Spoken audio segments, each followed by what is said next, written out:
Much.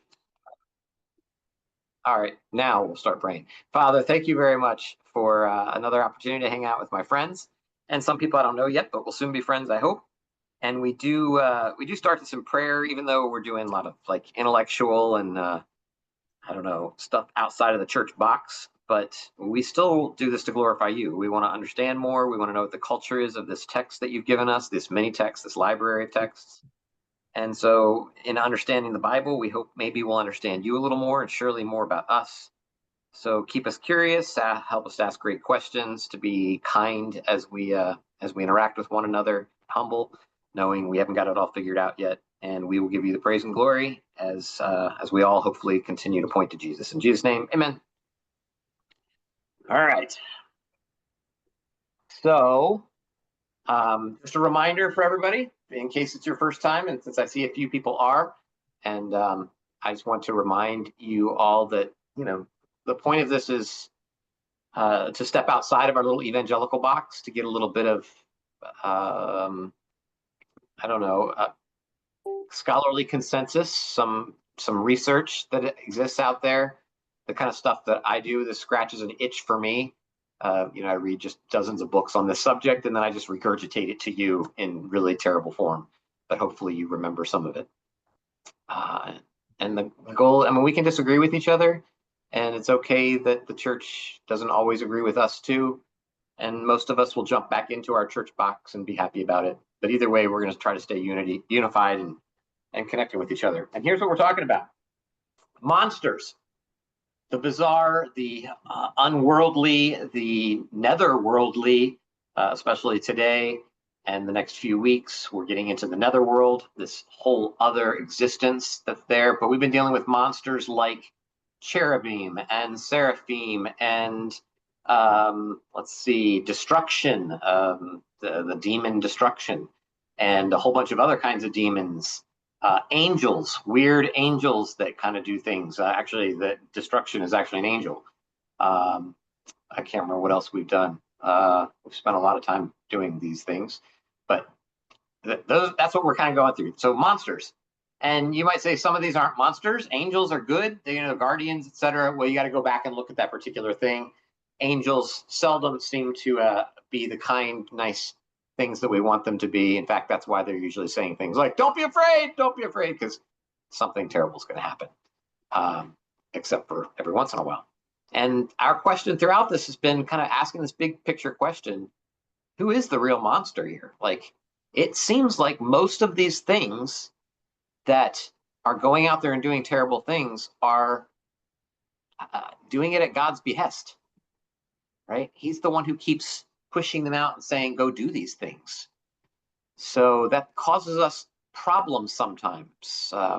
Even if the people are bad, there's going to, but if they're not always bad, sometimes it's his own people. He kills thousands upon thousands of his own people with these monsters that he sends out. So we think of seraphim as just kind of around the throne dancing and glorifying God, but these are like flaming, flying serpents that go out and kill thousands of God's people and the enemy. We've seen all these verses. So cherubim kind of change. And that's another thing that we've seen throughout all of this, is that we're never going to give you an answer to what this monster is. None of them can be packaged into this nice, neat thing. So we see, if you Google angels, the first thing you're going to see probably in a picture form is different ranks of angels, the archangel, and then there'll be different levels of dominions and powers. And that's a nice, neat system that's developed from one person's theology, not even one person's theology, one book's theology, like how Paul might have set it up. But there's an evolution to get us there.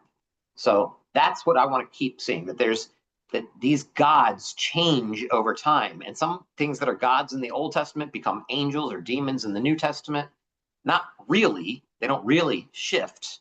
This is a question of how literature works, right? How interpretation works. So we're always asking that final question at the end: what's really happening? And we don't know. That's always going to be the answer. We don't know, but we can speculate. We can have fun. It's like asking what heaven's going to be like, right? We don't know, but it's sure fun to talk about it. We can say, oh, streets of gold. Literally? I don't know. Who cares? We don't know. That's the point, is though, that it's great. It's awesome. So, All right. And I don't have a stand today. I really got to think through all of this for next week, or maybe just stay at work. All right, so here's where we're starting today. We're talking about this dude with a skull face and the black robes and the big sickle in his hand, who stands out there and tries to I don't know, take the life of everybody in the world. So tell me your pictures. We always kind of start with a pop culture thing. What's your picture of this creature named Death? One of those Led Zeppelin albums. Which one was it? There is a song called Death and Destruction. Is that Zeppelin? Not sure. I can't remember. Yeah, Led Zeppelin's a little bit before. I mean, they're still during my time too, but yeah. Okay, so that's the first thing that comes to mind. Led Zeppelin music, or all the music that, at least in my world in the '80s, we all had to break our records because you could backmask them, throw the backwards, and they all said something like "Death is after you, Satan loves you" or something. Anybody remember that? No. All right. Okay. I love just looking at 8 people. There's only the rest of you I have no interaction with at all. So I've got to just keep looking at 8 of you, which is really only 7 of you. I'm one of them. I'm working on cleaning up a mess in my child's room, but once I do, I'll figure out how to turn my video on the phone. When I think of death, I think of the Grim Reaper, that kind of thing. All right. The microphone is really bad, but I heard Grim Reaper.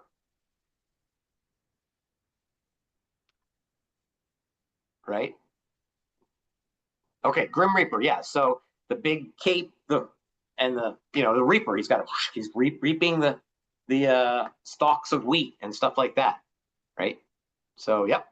So that's a picture of him. Anybody else have anything from like movies where death shows up? Does death ever come in the movies? A Christmas Carol. Christmas Carol. Oh, good. Tell me more. Ebenezer, the ghost of Christmas Future, whatever. Yeah. Okay, yeah. I was thinking Christmas Vacation for some reason in my mind, not Christmas Carol. Yeah, okay. The ghosts of Christmas Future, Present, and Past. Yeah. Yeah. Yeah, and one of those is giant doesn't he have a sickle? I think like one, yeah. Well, yeah, he has a dark hood and all that. Yeah. Okay. Anybody else think of any other ones? There's a movie in 1957, which only like 3 of you were around for, maybe. I don't even know if you were or not. It's called The Seventh Seal. Remember this, where Death plays a chess match with a knight, and if the knight wins, then he gets to keep his life, and if he doesn't, he dies. Equally momentous and powerful as a movie, Bill and Ted's Excellent Adventure. Remember that one? I think instead of playing chess, they play Battleship, and then they play Twister to ward off death when he comes. So, both very powerful movies, Seventh Seal and Bill and Ted. There's also the one where Brad Pitt plays death, Anthony Hopkins, Joe Black. That's what it's called, Joe Black. Oh, Joe Black is about him being death? Yeah. It's a good movie, actually. I can't remember if I've seen that. Okay, I have to pick that Anthony one up. Hopkins and Brad Pitt. Yeah. Yeah. It's a remake of Death Takes a Holiday, which I thought you were referring to back in the 50s, I think, is when that movie came out. But anyway. Okay. Nice. Yeah. All right. I think Red Skull is supposed to represent death in one of the later movies, when they have to, like when Hawkeye and Black Widow are fighting over who's going to give their life for the, to win back the stone, or I can't remember how it all worked, but I think he's supposed to be death in that scenario. The Red Skull comes back as death. That's probably the most recent pop fiction thing that I can think of. Yep, and he's got a cloak in it as well, black and flowy. Yeah, right. That's true. Yeah, so even in our culture, right, we personify death. Now, I'm guessing most of you don't think that death literally walks around with a sickle, right, has a black face, has a skeleton face, right? It's just a way that we personify it. So we're going to have to ask this question in the New Testament, right, when we get to that, and for sure in Hebrew Bible. is this something that's real, or is this just in the literature? Is this just they're just playing with this idea? And they could be just playing with the idea and it still be a creature in the background, or at least they believed it was a creature in the background. And you might find yourself really easily persuaded that this is just a literary effect, right? They've just personified death for literary, for rhetorical functions. But then if you do that, then you're going to have to stop and think about all of our other monsters. All right. And then you have to determine, why is it that you're okay with death being just a literary device? Or I don't even know which other ones we're going to, like Yam, we're going to get to that, right? The dragon, Leviathan, these are just literary devices. But you're not okay with that being the case for instance, the angel of death that goes in Egypt and does that. Or angels with wings that follow you around and keep you safe from falling into the railroad tracks or whatever, right? Like, those are real, but these other ones are just personifications of good or evil or something. So why would we do one and it is okay to do one and the other. You just have to have reasons, like why the literature convinces you that that's the case. All right, so let's talk about this being called death, at least for a lot of us, called death. Oh, by the way, Isaiah 28. No matter how you see this, Isaiah 28 is going to say, if you make a covenant with death, it is binding. So be careful about covenants with death. All right. So whatever you do, don't do that. Okay. So now in Hebrew Bible, there is let's go to before Hebrew Bible. Let's go into the ancient Near East, right? Let's see here. So this is in the ancient Near East. Do you remember that we always A&E? Okay. And there is a god whose name is Mot. Okay. So Mot is what it looks like. His name is Mot or Mavet. All right. So the reason it's one or the other, it looks like, so this first one is a M. Wow, that's a terrible M. M, and then a T here, and then there's a little one in between. And whether that's a Vav sound, V, or an O sound, depends on whether there's a dot there or not. Okay, whether it becomes a vowel or a consonant, and they change constantly. So Mavet, Mot, same kind of thing. Okay, so this exists. Can I erase this whole thing easily? Let's see. Pretty much, yes. Whew, nice. Still learning all this. All right, so Mavet or Mot in the ancient Near East, so the time of the Hebrew Bible's writing and previous to that, and in the Near East, so that's that area, southern Levant, Mesopotamian Valley, Fertile Crescent, right? From your history classes, your early on civics classes. This would be Old Canaan. Okay, so you know Canaan. Canaan shows up in the Bible a lot. And there's an argument among scholars as to whether Israelites are just Canaanites reborn. Okay, so that is the exact same culture, exactly the same. They're just, they just kind of went off to themselves at some point. And so like Mark Smith is like, these are the same things. I don't ever want to disagree with Mark Smith, but I'm just not totally persuaded that they're the same thing. I think that what they come out of that by the time the biblical writing, and that they've changed their culture a lot. So you might see Cooper or Hansen or Patrick Miller or something are going to talk about that it's big. But either way, we're talking about two cultures that are really similar, if not the same culture, right? Like so very close. It's like saying Florida culture is different than American culture. Like, well, yeah, I mean, sure, but it's still pretty much American culture, right? I mean, there are definitely some sort. Texas is probably a good example, right? We all know Texas, right? So, or whatever you think your state is known for that. Okay, so in this Canaanite culture, they have this god named Mot and another god named Sha'ala. Let's see here. I'm not going to write it. Sa'al, like that. Okay, which probably ends up in our Hebrew Bible looking like this. Okay, so we have these gods. And you know how we use the word gods throughout this monster conversation, right? Gods is very weak like Some of them are gods, some of them are lesser than gods, some of them are closer to humans. But these things that aren't quite human, these elevated, monstrous kinds of things.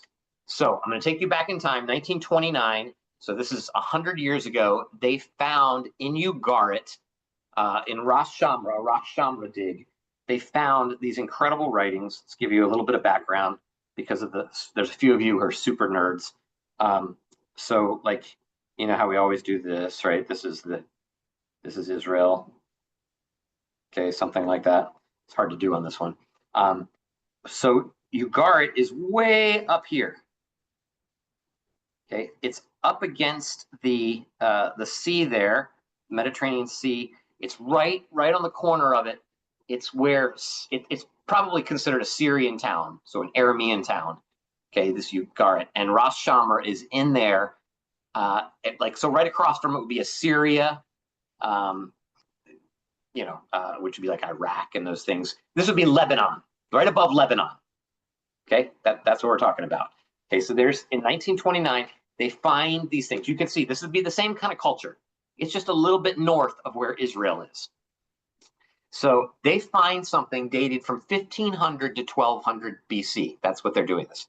So just picturing that in your mind, right? That's at least 3,000, maybe as much as 3,500 years old.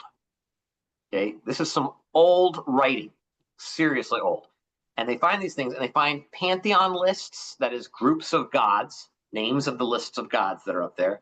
They find cultic lists, what you're supposed to do in order to worship certain gods. And they find what are called mythological texts, which these might be considered mythological, but they're specific mythological ones, right? Cultic and pantheon list are specific mythological texts. So nowhere does Mot show up in any of these texts as in the cultic or in the mythological ones. Sorry, in the cultic or the pantheon list. Only shows up in the myths. Okay, so there's just cool stories about him. He's not listed there. We do find some that are in Aramean font that are probably that have the words MT, right? But MT also in these languages could mean warrior. Okay, so warrior, death. So they find epithets, that is names that are connected into other people's names. Like somebody might have the name, let's see, what's a good name? Like, who has it? Daniel. Daniel has the name EL at the end, right? L. So if you know a Daniel, that's got the name of God in it. So we find these MTs in some of these words, but we don't know that it means death. We're kind of thinking it probably means warrior in that case. Maybe I'm giving you way too much information. I just want you to have some background to this for the two nerds among you like this language crap. All right. So almost entirely in Canaanite, and that 7th century little Assyrian text that mentions Mutu, which is an Eblaite. So Eblaite is right straight east from Ras Shamra, from Ugarit. There's Ebla right there. So we've got something in there that mentions the Mutu, stuff like that. Here's the point of all of this stuff, with all that language stuff that your eyes glazed over with. There is no reason for us to think of Mot, this death thing, as being like a full ranked deity, a god. Okay, he is I don't want to say a demigod, because that would mean that he's probably, like half god, half something else. He's just a lower ranked being. Now, some scholars would say, no, he's not a lower ranked being. It's just that he has somebody on the pantheon list that replaces him, that stands in for him. Okay, and that other one might be, as you've seen before, and we'll talk about a lot later, Yam. Okay, and Yam means, I'm just waiting for you to, okay, good. C. I figured somebody would get on there. Okay, so the C is also considered what we call a chthonic deity. Okay, chthonic, C-H-T-H, let's see here, C-H-T-H-O-N-I-C. Chthonic. All right, so that just means death, a death deity. Okay, so maybe, and the reason I think that is because Yam and Mot seem to get in the same fights with the same people all the time in the mythological texts. So Yam is going to fight. Well, who do you think? If we're talking about Canaanite gods, who is going to always get in a fight with Yam and with Mot? Who's the most famous Canaanite god out there, probably, that you know of? Any thoughts on that one? It's a good god, by the way, but you don't know it is a good god because the Bible doesn't consider any other gods to be good. Baal or Baal? Yeah. Baal, right? Nice job. So Baal is this good god who fights on behalf of order and fertility, and Mot, of course, death, right? Destroys it. So we are talking about a lot of fertility conversations, right? So as soon as Baal is winning, then order is winning, and spring is coming, and order is happening, and then all of a sudden Mot wins. Okay, winter comes, right? So a lot of this was going to have to do with the times. These myths are going to deal with that kind of stuff. Okay, but so this is all in their head. All these kinds of ideas are out there in their head, and they're trying to figure out, like as they're writing the Bible, how will they do these? How will they express certain things? Okay, so this Mot guy shows up in the myths. He has a few different titles. He's called the Beloved of El. Okay, so death is called Beloved of El. Remember El? El is the top god in the pantheon until Yahweh comes in later and kind of pushes him out, or takes over. Really, kind of takes it. Now it's El and Yahweh are kind of the same thing. Is what happens. They bring them together. So he's called Beloved of El. He's called the Warrior, Mutu. He's called the Son of El. So whether this Son of El means that he's born of El or whether he's in the rank of gods, that's always going to be a question. All right. So now, Cyrus Gordon is this other guy. Okay, Cyrus Gordon is probably the most famous for translating some of these Ugaritic texts, this Ugarit area.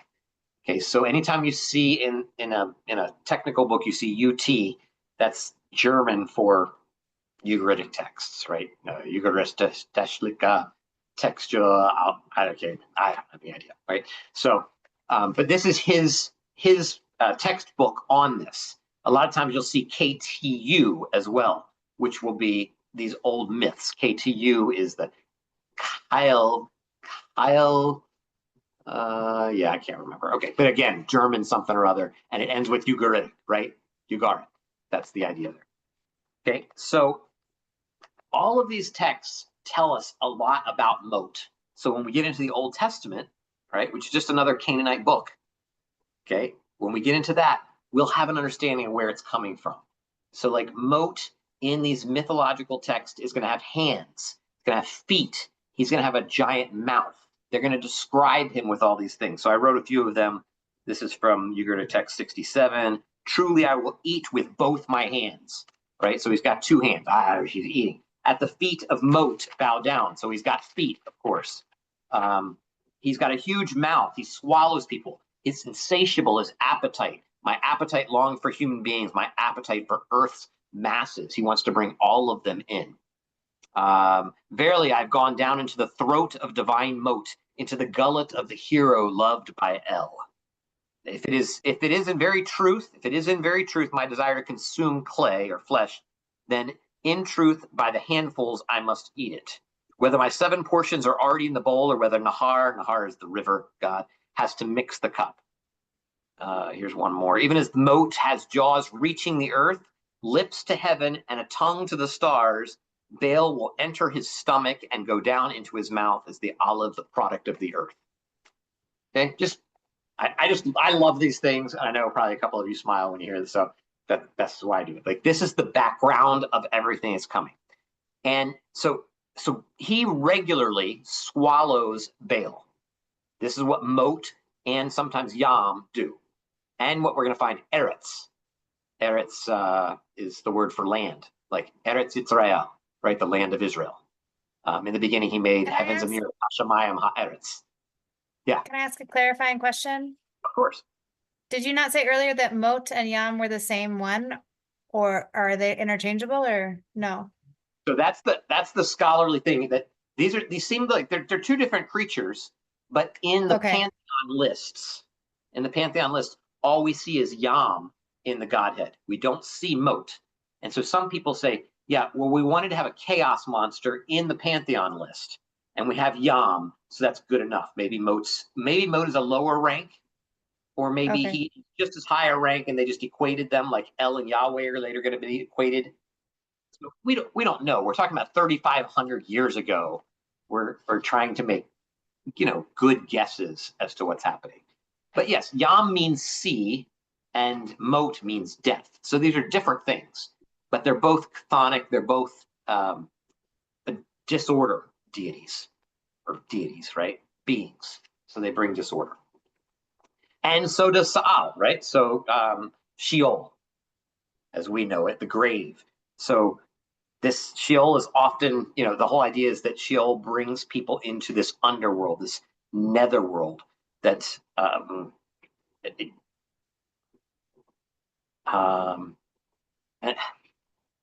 and we talked about this before, right? Israel's amphictyonic, which means that they're a culture that comes out of a culture. So, and lots of other things would have come together in order to create this group called Israel. When I say they're amphictyonic, I'm making a statement that is generally people are like, yeah, fine. We don't know if that's true or not. They could completely and totally be exactly the way the Bible explains it. 12 sons of Abraham, right, that came out of Ur of the Chaldees, all that stuff. So I'm trying to tell you what scholars talk about, because they're not going to hold to this biblical narrative as being perfectly historical. So the scholarly consensus, you realize that, right? There's no history taking place before the time of maybe David. This is all created history, or has some history to it. There's some history in there, but it's so fed with other things, with theological rhetoric, that you can't figure out how much of it's history and how much of it's not. Okay, so so I'm just kind of bringing that in, that Israel is this group that's heavily connected with Canaan and yet separated themselves from them in some way at some point, whether during the exile or 1,000 years earlier. Okay, that's going to be the question. All right, but that's not relevant to our particular thing here. The point of that is they're going to have different beliefs. There is no such thing as the Israelite belief about something, or the Canaanite belief about something, just like there's nothing, if I said the Christian's belief about something, right? Most of you, if I asked you what the Christian view of the Trinity is right now, I would get some serious heresies that you would have been stoned for in the past, right? Or burned at the stake by the Catholics, okay? Because we don't even understand the language that they created the Trinity in. It's all this philosophical language about persons, elements, and all these weird things that none of us even talk about it. That's how the doctrine is. So anyway, there's no such thing as a Christian view of something.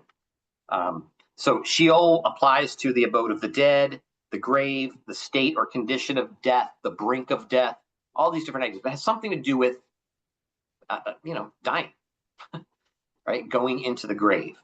And Mot is probably a synonym, again, with Sheol, with the realm of the dead, especially in the Bible. So we're going to see Sheol show up at least 60 different times in the Bible. And it's going to show up outside the Bible all over the place, different papyri, Blasiani, the Elephantine. These are Aramaic texts, and some Akkadian texts speaking of the netherworld, this other world where people live but don't live, right? So it's not that they die, it's just that they are transferred into a death world. It's this very weird state. They still live, but they live in death. I guess our modern day myth of zombies is kind of like that, right? Living dead. They're kind of dead, but they're still there, and they're still somehow part of this. It's always located down. It's the opposite. If it's ever put in parallel structures, it's always the opposite of mountains. So you got the mountains, and you got and Sheol, right? The depths and the tops, the heights. And King James will always translate, anytime it sees Sheol, it'll always say grave. Can I ask another clarifying question? Yes, please, because that means I'm not So- saying. Yeah. So you just said Mot is sometimes connected. Well, I mean, it's obviously connected to, but the same as Sheol, because I understood Sheol as a place, And you're talking about Mot as more of like a being or a deity person. Does that make sense? Yeah. So I'm saying that in the ancient Near East, Sheol was a being. It was a being, not just a place. That's right. Okay. That would have been synonymous with Mot. Okay. So Okay. this is, again, these are conversations that scholars have. Right. Okay. When you get into the Bible, that's what we're going to start looking at, because it seems like it's evolved or moved into, or they've demythologized some of these beings. Okay, so the Bible loves to demythologize things. So for instance, as soon as you get like Genesis chapter 1, verse 2, right, where they're in, let's see, how's it go? In the beginning, God created the heavens and the earth was without form and void, and darkness was on the face of the deep, right? So the deep there. And the Spirit of God hovered over the face of the waters, okay? So, or the abyss. So this word deep is like, it's tehom in the Hebrew. Tehom is probably a loan word from Tiamat. Tiamat is a dragon, death deity, okay? But they aren't really making it a death deity, but my guess is in its beginning things, Yahweh had to beat the death deity, right, in order to bring life to the world. But in the version that we have in Genesis chapter 1, it doesn't do that. It's just talking about it's over the deep, over the pit, over, it's just I'm dominating over top of that. So they demythologized it. But you might hear a hint of it in the past. It would be like us saying Tuesday, right? Or no, Thursday. Thursday, at least Thursday I know, right? Well, Thursday is Thor's day. Okay, well, I mean, maybe there was a connection with that like a billion years ago in Norse mythology or something like that, but no one thinks about that anymore. So there was a connection, maybe, but it gets demythologized, and we have to figure that kind of stuff out. That's what exegetes are doing. They're figuring out how much is in their mind when they read this, when they see Tehom. Are they thinking, oh, there's a little play on words there? He's actually beating up Tiamat, or is it just lost its flavor altogether? There's no connection to it at all. We don't know. But King James translates Sheol as grave all the time. And so they're in the grave or they're in Sheol, usually individual graves, okay, together equal Sheol. It's like all the individual graves come together. It's the place, the realm of the dead people, the dead. And Saul is the underworld god. So in the Bible, which is why you're probably on here, because you don't care too much about ancient Ugaritic culture. Who does, right? So in the Bible, okay, at least one person, I saw one. All right, the word Mavet shows up 150 times. Okay, so it's a pretty regular thing, and it always just means something like the opposite of life, right? On TikTok, it's unalived, right? Like this, can't say death, whatever. So this can never be cut and put on TikTok or will get taken down. It wasn't, again, life that's truly over. It's that you departed the land of the living to live life in the land of the dead. Okay, so there's something else happening there. There's another world. And so people are going to use this because it functions. It's underneath the world. It's under the earth in a sense, but it's also part of the earth. It's part of the Eretz.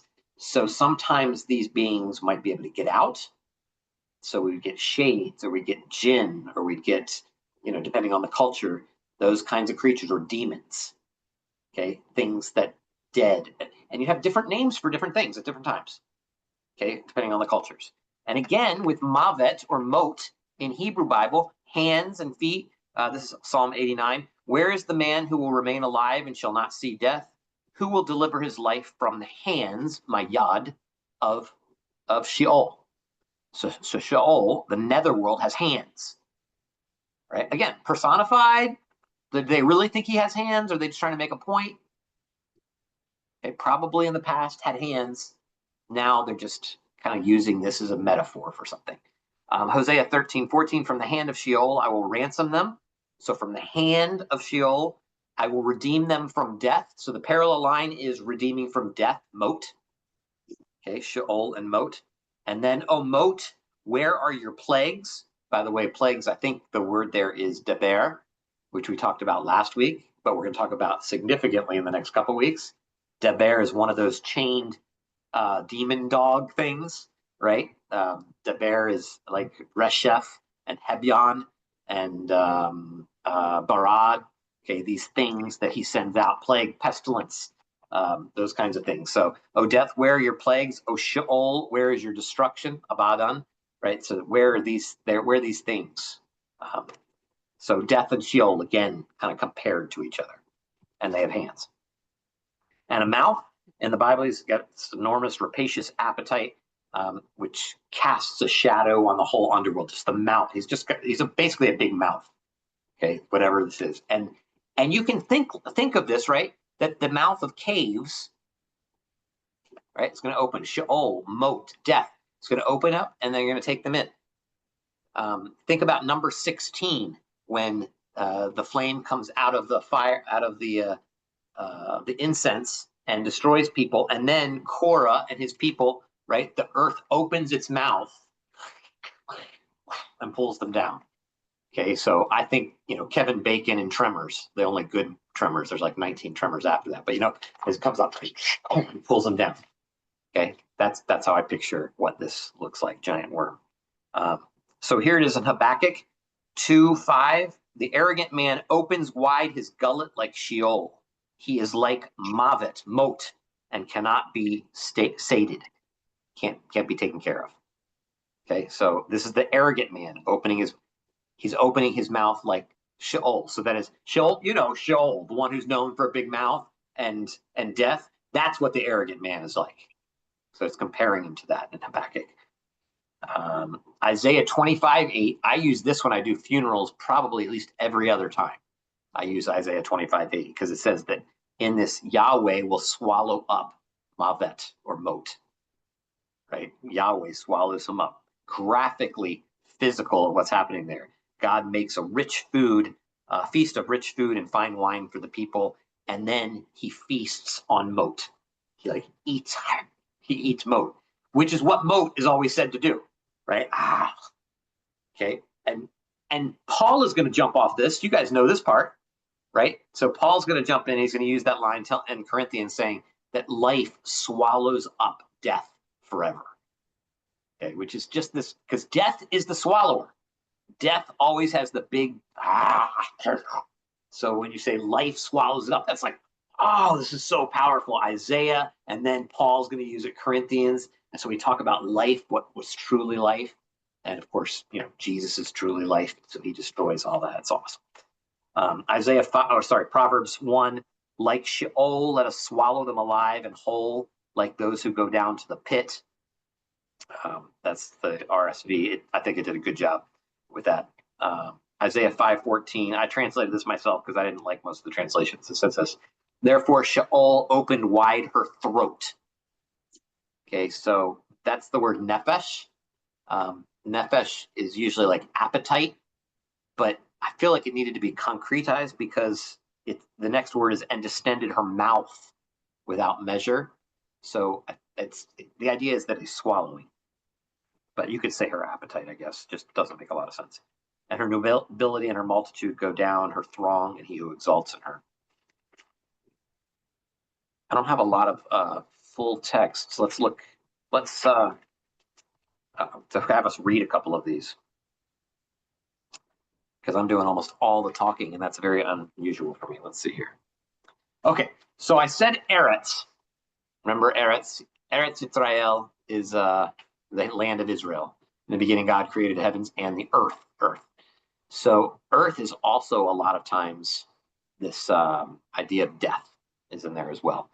So here is Exodus 5. You guys can look up number 16 in a second because I just want to stop talking for a moment. Exodus 15:12 says, you stretched out your right hand, the earth swallowed them. Okay, so Eretz swallows, or an earthquake, right? It's probably the best way to say that. Or you put them in a tomb, something. They got swallowed up in some way. Look at Numbers. Let's look at Numbers together because that's the passage I was just talking about that I just did off the top of my head, but here we go. Look at Numbers 16:30 through 32. Everybody go into there. New Revised Standard Version, updated edition. Good job. Or their New Living Bible or the book, or I don't know what to use. It doesn't make any difference to me. What was All right. what was the reference again? Number 16? Number 16. Yeah. All right, I'm standing up because I can't keep doing that like that. Okay. Go ahead. Oh, I thought you were going to read it, Pete. Go ahead and read it. Somebody. I've got verse 30, Yep. number 16. But if the Lord creates something new, and the ground opens its mouth and swallows them up with all that belongs to them, and they go down alive into Sheol, then you shall know that these men have despised the Lord. And as he finished speaking all these words, the ground under them split asunder, and the earth opened its mouth and swallowed them up with their households and all the men that belonged to Korah and all their goods. All right. So this is just a really cool story. It's a story I spent almost a year working on. I was going to do my dissertation on it. So I outlined this all using like higher criticism, and then I gave up because it was honestly just too hard for me to piece together the different stories that were coming together here. There were at least 3 different stories that had been combined. And I felt like I really needed to understand that in order to do my exegetical work. I had to understand my historical critical work. And Pete Enns was not very helpful in doing historical criticism, so you can all yell at him. So if Yahweh or the Lord, Riston said this is Yahweh, right? All capitals, L capital O-R-D, all 4 letters. That means Yahweh. If he makes a new thing and the ground opens its mouth. So basically, all right, here's how we're going to know if God is in charge or not. If he does something totally new, like the ground just opens up its mouth and swallows them up and all that are pertain to them, and they go alive into the grave.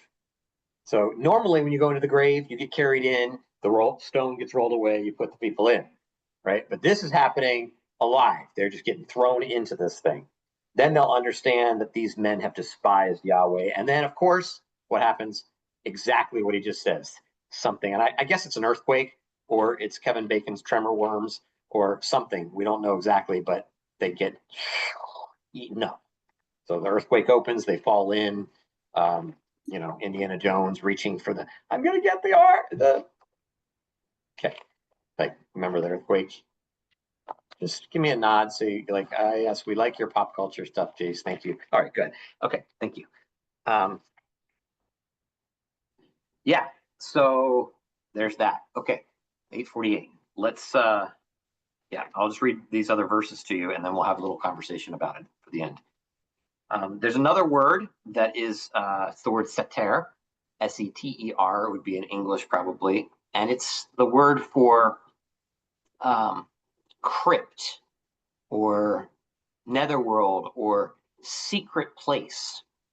Okay, now this is the beauty of Bible translations. We did a whole 4 months or something like that on Bible translations and how different historical critical things and how they work together.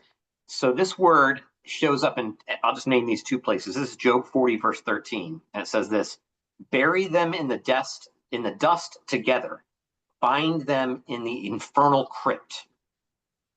Okay, so this is Pope's translation, Marvin Pope, not the Pope, but Marvin Pope. So in infernal crypt. And then in Psalm 139, which you guys all know very well and use whenever you march for abortion, end of abortion. When I was made in the secret place, woven in the depths of the netherworld. Okay, so this is the netherworld, the seter. This is where I was made. I was made in the netherworld. You can see that that's some weird theology, isn't it? Right? You were made in this place of the dead, and then you become alive as you're born. You're woven together. You become alive, and then you go back to the place of the dead afterwards. So I hope we're probably not building a lot of theology on Psalm 139, but maybe that is the way it works. Who knows? Okay, we talked about Hosea 13:14 and the destruction, Ketev and Devers, the plagues and stuff like that following them, which is basically Hosea taunting them, like, where is your where are your plagues, O Sheol? Where is your destruction? So basically, where are your henchmen? Where are those coming? It's kind of a taunt. Hosea's like, come on, bring them. Like, there's nothing there. We can handle this. Our God's bigger. The 1 Corinthians, we get into the New Testament. Where, O death, is your victory? Where, O death, is your sting? Okay, so this is just copies of the same thing. Obviously, it's not the word mavet anymore, or mot, because it's not in Hebrew anymore, so the word has to change. Jeremiah. Jeremiah is our last little section here. At least our last little long section. So this is in, let's look at it. Let's do this as our last major thing.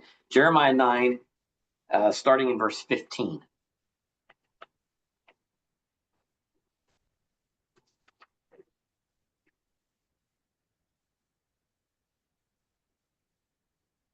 All right, who's going to read it?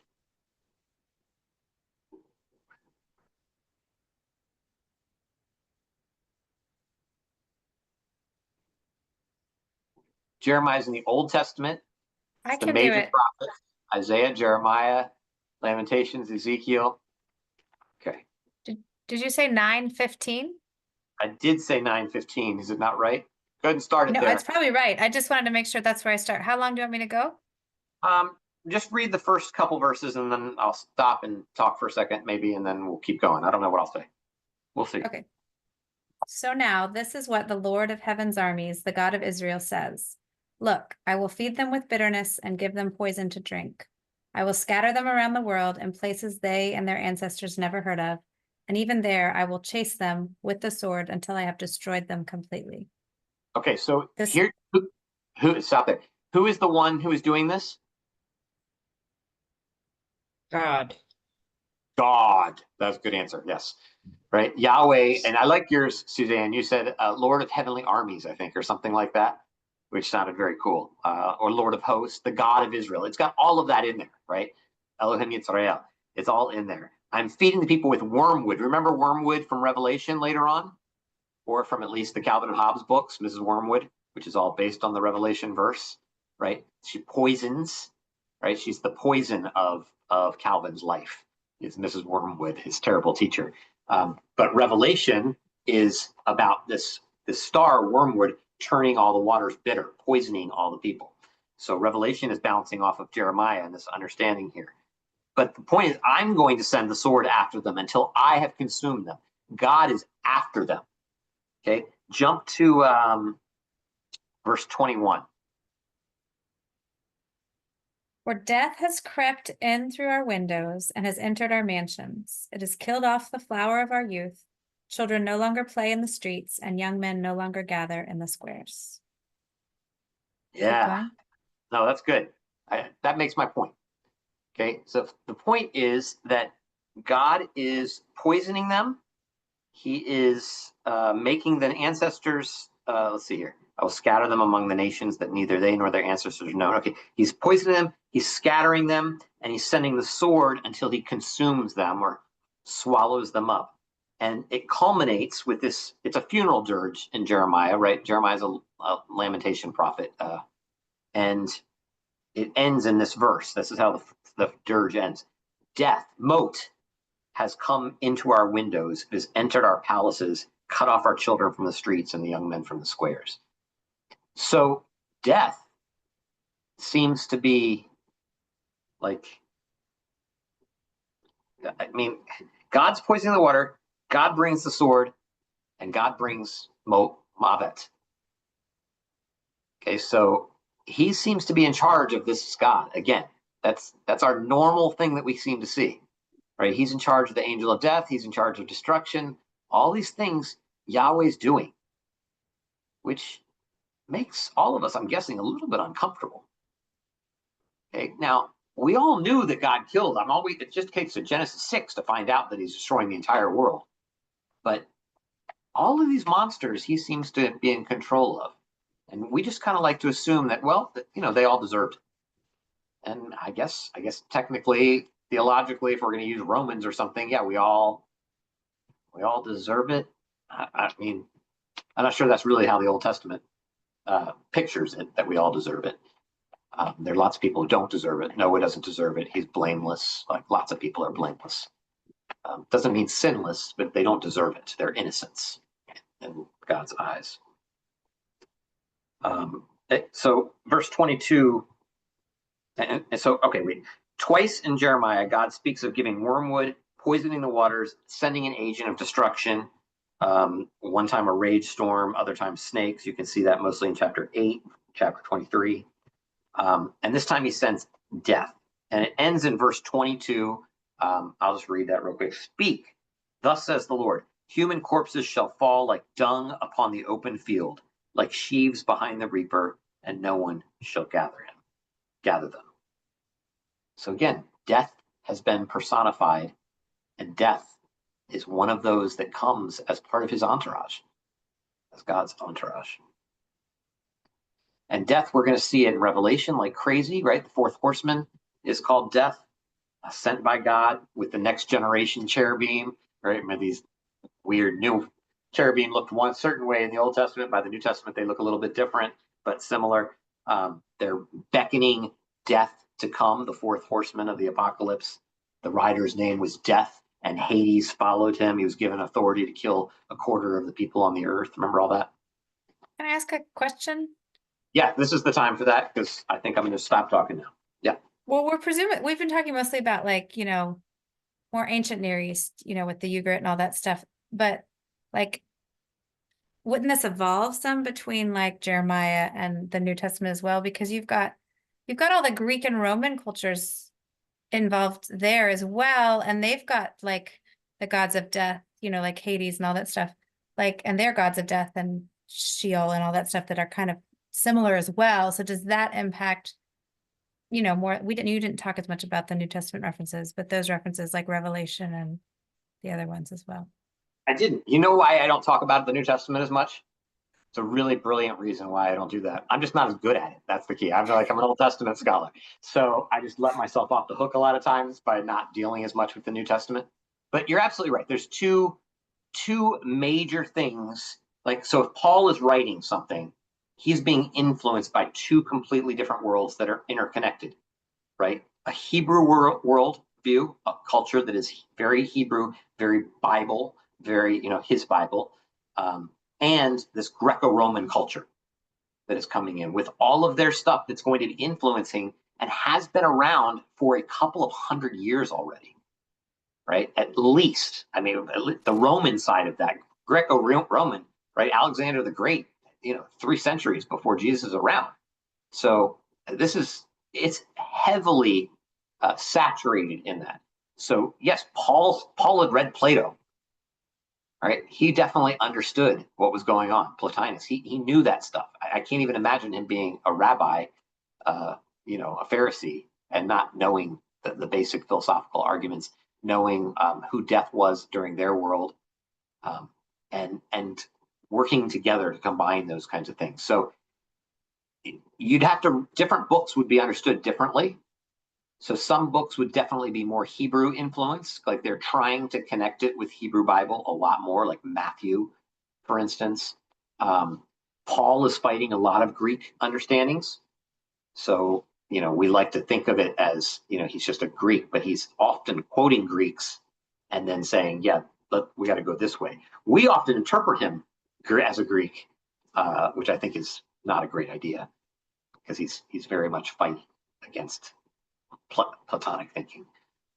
That didn't help a whole lot, but yes, your answer is exactly right, Suzanne. Yeah, they would have been heavily influenced by that culture as well. Yep. So now what's our thinking? And you can keep asking questions on that. I only know so much about the New Testament, but I'll do what I can in that. Obviously I read a bunch on it, but I just don't talk about it as much. But what are we thinking in regards to the same question that we ask pretty much every week? Is this literature? Are we supposed to learn something about death itself? Or what questions do you have in the last 10 or 15 minutes? I can go into Abaddon destruction, but I don't think that's wise at this point.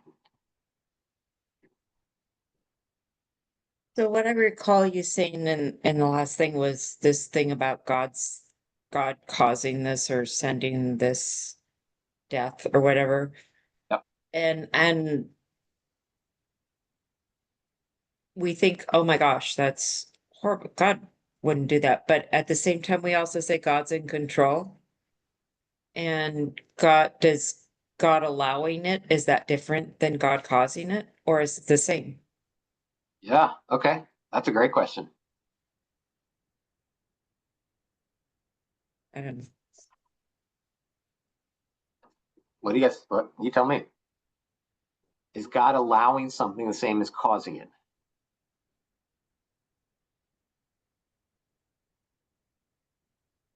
Does it matter? I mean, it's sort of semantics, right? I mean, I don't know. Yeah, I think though that I guess I'm bringing it up because when evil happens or death happens or whatever, well, God allows it. Kind of the same as God causing it, I think. I mean, if he's all powerful, if he can do anything, yeah, I don't Right. know. Which is a very Greco-Roman understanding of gods, that they have omnis, right? And we've talked about that before, even Right. you and I, right? Yeah. That certainly the Hebrew Bible doesn't think of God that way, that omni understanding. He's powerful, he's mighty, he's better than all the other gods, but to say that he's all powerful, all seeing, etc., that's something that we've kind of put on it later on. Mhm. I don't know if that really helps our answer, but it is possible that he could be that he could fight against it and still lose. I guess the Bible sure portrays God as losing sometimes battles, but usually he wins because, again, this is the rhetoric of the Hebrew people who are worshiping this God. So they're going to tell the story from their perspective, which is God kicks butt. So that's why we have certain stories, certain war stories that we read Moabite one way and Israelite another way. The Israelites, yeah, we kicked their butt. Moabite's like, yeah, we kicked their butt. And you're like, whoa, hold on. This is the same battle. All depends on how you look at it, I guess. And I went off on something else. So stay on topic. Yeah. So is it okay? Did he cause it? So I was going to say, I think you can only connect those dots if you have the omni, because it presupposes that God can stop all things at all times. So if you eliminate that from the equation, then no, they're not the same. If you say that that is in there, then you have to say, well, yeah, then it seems like they're the same. So really, that's the question. Yeah. Yeah. Yeah. So which God is it that we're talking about? Are we talking about the early Hebrew understanding of God that walks and talks with Adam, has hands and feet and eyes and stuff like that? Are we talking about the transcendent God of later on? Are we talking about Isaiah's God? Are we talking about yeah, I mean that's a scary way to think, right? But we've all been thinking that way for a long time here, that there are different versions. People are trying to understand God. So I don't know that I would come down with a conclusion on that one, Lori. Like there's a way that we should understand that. I would say different people understood that differently. Hence the conversations like Job, right? Did you cause this? Does this just happen? You know, is there a reason? And then lots of different Hebrew understandings of things. And then whoever the author of Job's understanding of it.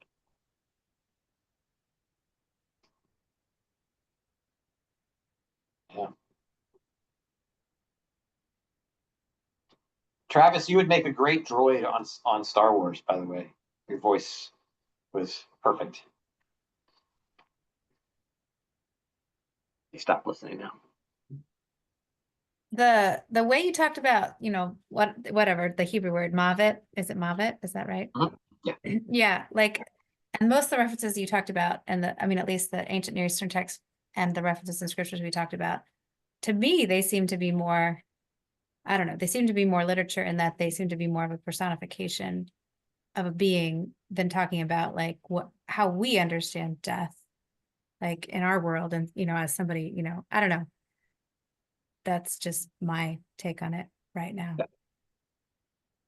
Yeah, as I read it, I mean, this just looks like any poem that I would read about death, right? Like, of course, death reaches up and grabs people. Of course, death, has a sword or something like that. Yeah. But, I mean, there's stories, so many stories. This would be a fun topic for us to discuss sometime, like Second Temple versions of biblical events, right? So, like Moses fighting the angel of death when he comes, and all the different ways that Moses fights back death, why he lives to be 120. Because every time the angel comes, the angel has to go back to God, like, I'm sorry, I messed up again. God's like, I told you it's time for him to come, right? But he goes back down and he's got a sword, and Moses will beat him back with his rod that has the name or of God on it, or he'll say the name of God, and death is like, and just like, I mean, I don't know that we're supposed to see death as like an actual battle between Moses and some being, but rather that, somehow his life is being preserved. He's powerful enough to withstand death even. So that makes the most sense to me, but I don't know if it's fair for me just to do that, but then to still want to have angels and demons like the New Testament has them, right? Like, I like those angels and demons. They seem, they come and they give messages and they support stuff, and they seem very, I don't know, helpful to me. I like the medieval understanding of them fighting in the skies to protect whatever God's way of life is. But that doesn't seem fair. Feels like I'm having the stuff I want and not the other stuff. What do you guys think?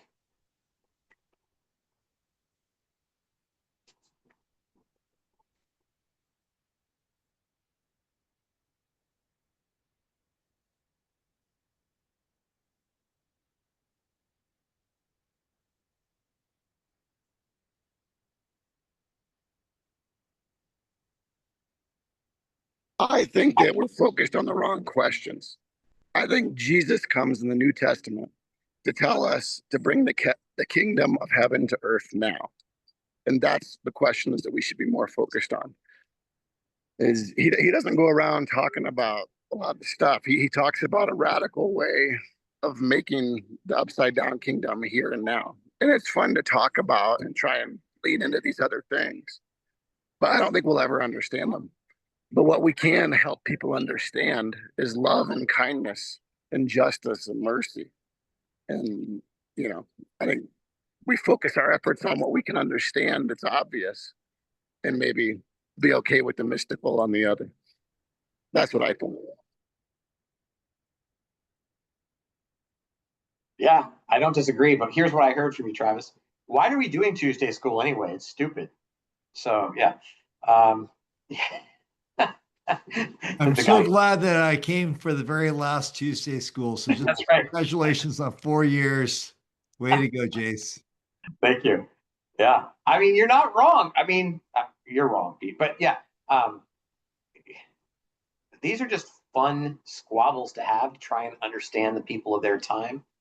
My hope isn't that you come up with some kind of conclusion about angels, demons, destruction, death, Leviathan, etc., but that you see that the Bible is shaped in its culture, in its time, and that you don't ask the Bible to do more than it wants to do. Like, we create all these systems around the Bible, and maybe that's not fair. Maybe I would say it's definitely not fair.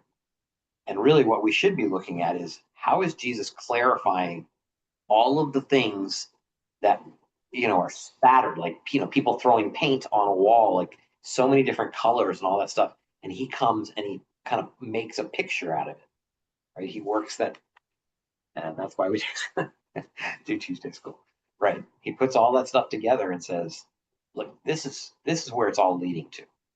And he's going to use the language, or Matthew, Mark, Luke, John, Paul, etc. They're going to use the language of their time. Of course they are. So they're going to talk about angels. They're going to talk about demons. What we want to know is, how do these things contribute to that larger picture of order and chaos and creation and uncreation and regeneration, redemption? How are all of those leading to this new life? What Travis saw, this upside down kingdom, right? Where the oppressed are finally freed, the blind can finally see. So yeah, hopefully that's where we'll get with all of this, because we see the Bible in its context and we stop grabbing it and using it as a weapon to defeat people who disagree with us on stuff, right? And start just saying, hey, well, depending on who the people are, you can use it as a weapon to defeat people that disagree with me. That's okay, but not everybody else. There are lots of Christians out there that are saying we need to win, we need to be powerful, we need to. So there is a sense in which I think the Bible is meant to rebuke them, right? But only if you can see this trajectory, the direction it's going. So I don't know if I'm saying anything, but I appreciate. I mean, I should have probably just said yes, Travis. Good night. Like that's it. Like that is why we do that. I want to chime in too. I think, yes, I agree with Travis that that is the core, but a lot of people bring in angels and demons and death and into their theology. So I think it's a good idea for us to look deeper into what does the Bible actually say about this, and how did this all, how did we get this? Because we have assumptions of what things are like and what these beings are like, and we might kind of have it wrong, Yeah. I think that God God has created out of chaos the earth and us, etc. And frankly, I think He's still creating. And I think that this story that we have is a story of God interacting with us, and we are growing, we are learning who He is, and we are making assumptions about how He interacts with us and who He is. And we are still searching today for that. And we search given our knowledge and our background of God's creation and life and the knowledge that we've been given in our libraries, etc. And so I think this is a story of God's work in his world, in His creation, and it does culminate in Jesus. But I think that we are still searching for who is He and how does He interact with us, and how do we interact with Him, and what are we doing to get to know who He is and sharing who He is with people today. Yeah, that was good. So Jace, next week you need to look at the Gospels and talk about all the references Jesus makes to death and how those are interpreted. Yeah, maybe I do. Yeah, I mean, I've already prepared for next week, but yeah, maybe I'll look back. Sorry. Yeah, I thought bringing Paul in there was going to be pretty good, but yes, I mean, remember, ultimately, right, in our last minute, Jesus conquers death, right? That's the beauty of all of this. That's the whole picture of Him on the cross, and that's what the atonement is for. Is the conquering of these chaos creatures, these chthonic deities. So He puts all that stuff. Yes, to what Fran said, I agree. Anything Fran says, I'm in favor of too. I told my concept of the Grim Reaper. The Grim Reaper is Jesus ghosted him. Oh, nice. Jesus ghosted the Grim Reaper? Yep. I saw that little comment. All right, so takeaway, Jesus conquers death. There you go. And it is beautiful. So, next week we'll see if we do a little bit more death, like Suzanne's trying to guilt me into doing. A little more death in the New Testament. And we're definitely going to get into destruction. We're going to see those other demons that are there. And Leviathan, the dragon's coming soon too. That's probably still 2 to 3 weeks away though. So I started working on that.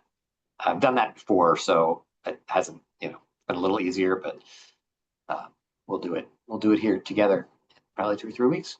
So, and I'll have a whiteboard and I'll be better organized by next week, or I'll just stay at church because I can't teach sitting down. This is not working out for me. But you get to see my new house at least. Here it is. You can cut this, Travis. You can, like, they don't need to see my place. You can stop this from recording. And people start disappearing. All right. See you guys later. Whoever